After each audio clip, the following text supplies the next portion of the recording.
officially in Romania. It's the monstrosity. Hello guys, Danny from Britannia here, and today I'm going to speak in English. Actually, for this whole mini series I'm going to speak in English. It's a bit weird actually filming myself speak in English. Seems easier sometimes speaking Russian, to be honest, when I'm on camera, because at least it's acceptable to make mistakes. It's acceptable to like mess up my words because it's another language, but when it's my own language there's no excuses, so I feel like I've got more pressure on me. Anyway, how far does it take you guys to get from your parents' house to your, I don't know, flat, your place? 20 minutes, half an hour? Well, for me it takes about 5 days in the current situation. My parents' house is here in Yorkshire, and my flat is about 3,000 miles away, or 3,000 kilometers away, far out in eastern Ukraine, the northern suburbs of the city of Kharkiv, about 15 miles from the active front line, and about 20 miles from the border with the Russian Federation. So I'm planning now on doing this trip. It's going to be a long old trip. I still don't know if it's going to be possible. There's a couple of ifs and buts if I get back into Ukraine, as it's obviously wartime. I don't know if they're allowing foreigners even in the country, even though I've got a Ukrainian residency permit. And also it's a big if whether actually it's going to be okay to even get to Kharkiv. Of course it's not going to be kind of okay as in whether it's going to be not even safe, but whether it's going to be an acceptable level of risk for me to take. This, by the way guys, won't be my first time in Kharkiv during wartime. I was actually stuck there when the war started for 6 days in a metro station. So we're in the metro now.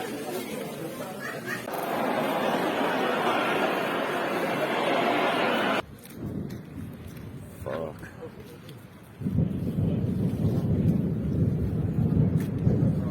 Yeah, it's fucking loud. Still going. I'm getting inside. Because this is fucking scary. Artillery devices, guns are located about 20 miles out of the city. So this leaves certain, and this depends on the district where you are. So this leaves certain districts very vulnerable. Before the war, it was a city of 2 million people. A huge international student hub, lots of students from all over the world coming in. Lots of cool, chic cocktail bars and shopping centres, state-of-the-art cinemas. Lots of IT work as well. Because of the IT industry, the city was flourishing economically. And yeah, very high level of life. That's basically all gone now. It's going to be a big shock for me going back, even though I've been there for a few days, but I think it's going to have changed even since I left on day 6 of the war. But hopefully we'll be able to get in, and hopefully when we get there we'll be able to get to our flat. The idea is basically to clear the flat, so when we don't want to live there.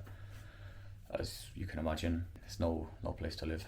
There's a curfew, there's nightly rockets, there's shelling on a daily basis. So yeah, join me guys, it's going to be an interesting week, and I'll see you at different points along the way, starting tonight, actually getting to the train station and to the airport.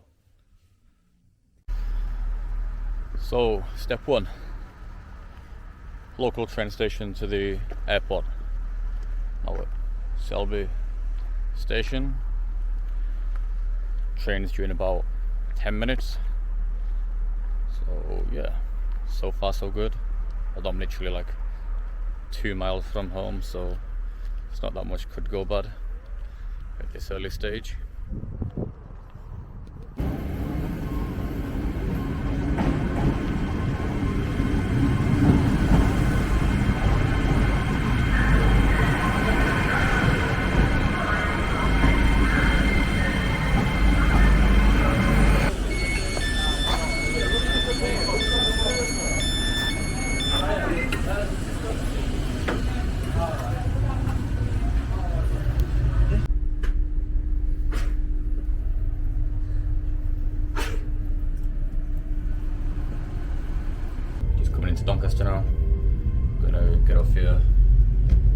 change onto the bus and then the bus out to the airport. It's a very comfortable airport to get to. It's like literally 12 minutes to get on here on the train from Selby, and then like 20 minutes out on the bus. So like in less than an hour you can be in the airport. It's a small airport as well, which allows, so you can normally get through security very fast and maybe get a pint.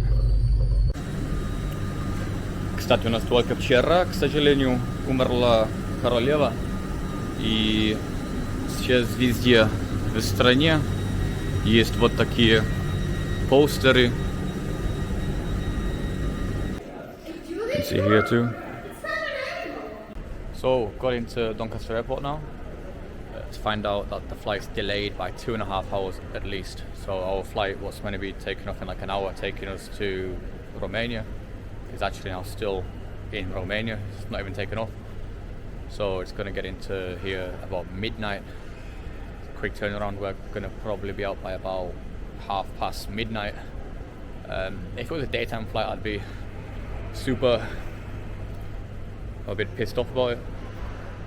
But because it's a nighttime flight, like the plan was just to get to the airport in Romania.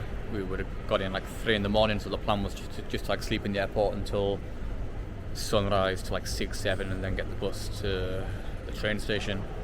So now we're looking at getting in about probably 5, half 5, but I don't really mind, you know, it's a 3-hour flight. For me it's better to be flying from like 12:30 until 5, even though it's only a 3-hour flight, because the time difference is 2 hours ahead. So it's 11:30 now and we're fine boarding the flight to Romania. The airport's pretty dead. It's actually a pretty famous pub. It's the pub off of Come Fly Me, the series, when they do the pub quiz in the airport. I think it's David Williams and Matt Lucas.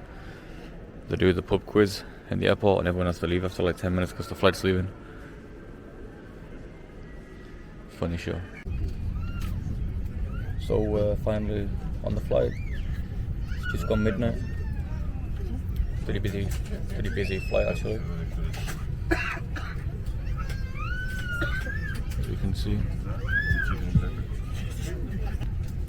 So from here down to Cluj, it's about 3 hours.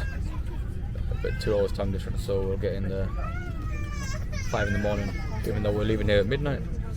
It's a 3-hour flight, but because of the 2 hour time difference, we get in there at 5. So nice night flight. Sleep hopefully.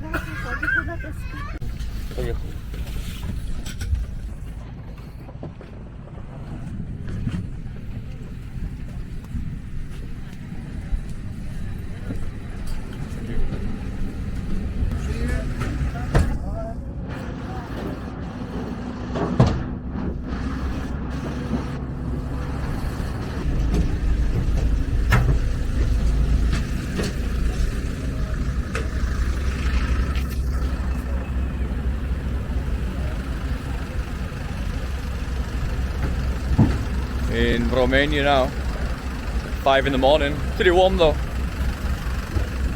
Not bad.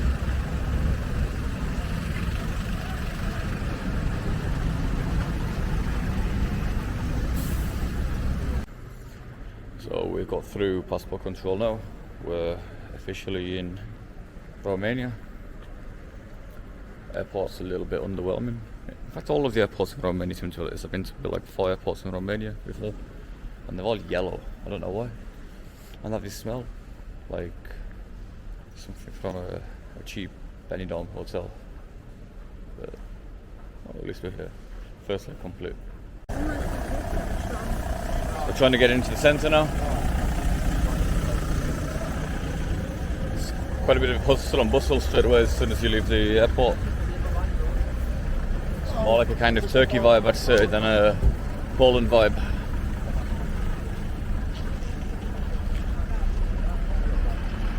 Yeah, normally you know you leave the airport and there's like information desks and there's stations and there's information about how to get to the centre. Here it's just like you leave the airport and it's just the start of some random suburb and there's nothing in terms of buses, only taxis, but they're like $10, so it's a lot of money in Ukraine. $10.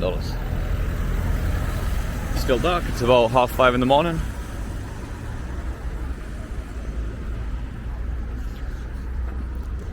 walking towards the centre. We're going to try and get a bus. This is the airportul, the airport. Found a station, bought a ticket, we don't know where to.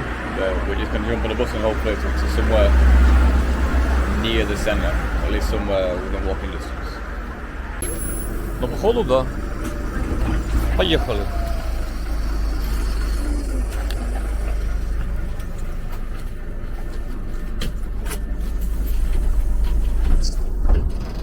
No походу.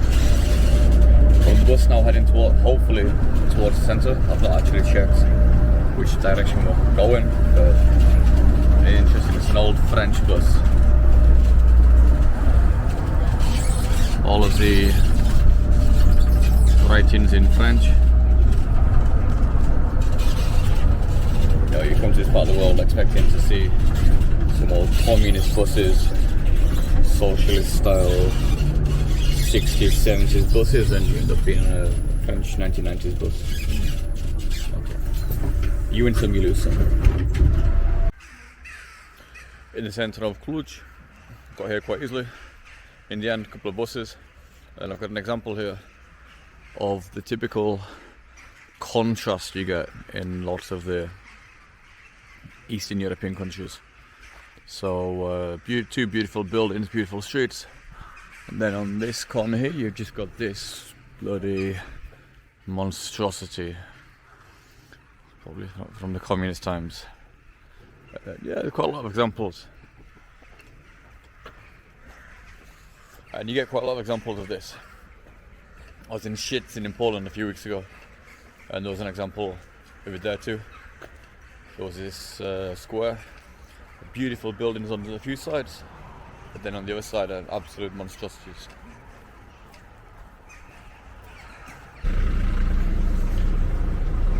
These kind of shops here are something very unique about lots of Eastern Europe. Like just purpose-built shops, or a shop built for the sake of being a shop. Whereas in England often we have shops built more to be something a bit more special, like it's a building built. Here you get these shops literally built just to be shops.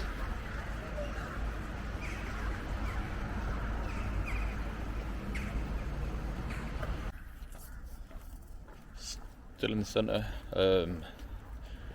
Bit of a shame to see this kind of stuff. So, you know, nice beautiful building alleyway, and then you've got all this graffiti. I mean, I don't mind a bit of graffiti sometimes if it's like that style, I don't know, like Berlin kind of style, or like Soviet blocks with this graffiti. It kind of has a bit of a charm to it. But when it's a nice old classical building like this,